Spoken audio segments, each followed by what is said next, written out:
Good day, this is Professor Will, CBMD PhD, and today's Tuesday, May 3rd, 2022.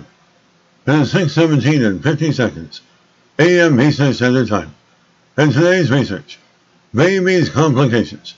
So let's hop to it here. New research could help identify babies at risk of brain bleeds. Date May 2nd, 2022. Source, Walter and Eliza, Hall Institute. Researchers have uncovered a new way to help identify babies and fetuses at high risk of developing brain bleeds, paving the way for better early intervention. Brain bleeds in unborn babies and newborns can lead to stroke and permanent neurological conditions such as cerebral palsy. While brain bleeds can sometimes be treated with platelet transfusions, the invasive procedures can be dangerous, and it had been unclear which babies would benefit most. Research finds a new way to help identify unborn and newborn babies at risk of brain bleeds. Preclinical studies show brain bleeds will occur if platelet levels drop to 10% or below in fetuses and newborns.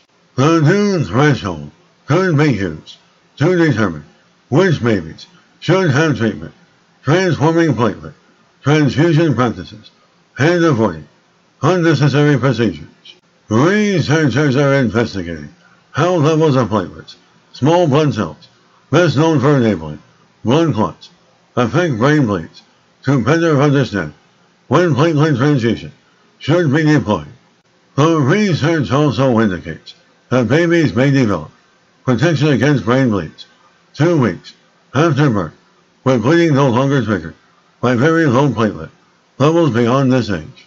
Low platelet levels, a condition known as thrombocytopenia, can be associated with excess bleeding and is common in preterm infants. By analyzing varying degrees of thrombocytopenia in preclinical models, researchers were able to distinguish 3 levels of platelet counts that determine brain bleed risk.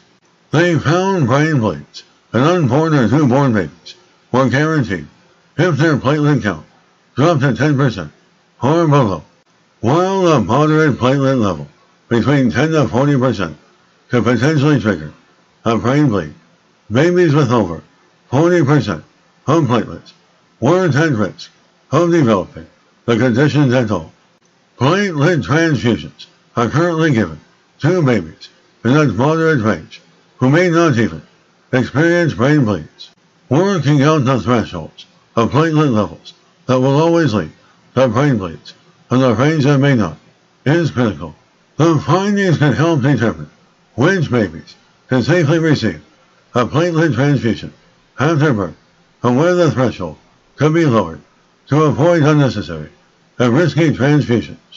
And if the loss of platelets occurs within days after birth, then this can offer a window for potential intervention to prevent severe brain bleeds and stroke in babies.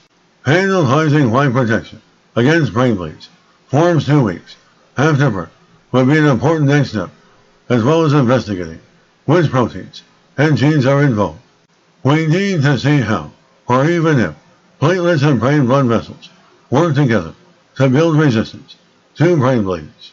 The next big challenge is to understand if brain bleeds are caused by communication breakdown between platelets and blood vessels, or if they are being triggered by environmental factors. Good day, this is Professor Will, CBMD PhD, on microbiology, bioinformatics, and pathophysiology. This video was created for educational purposes only. Hope you enjoyed listening. Until next time, have a great day.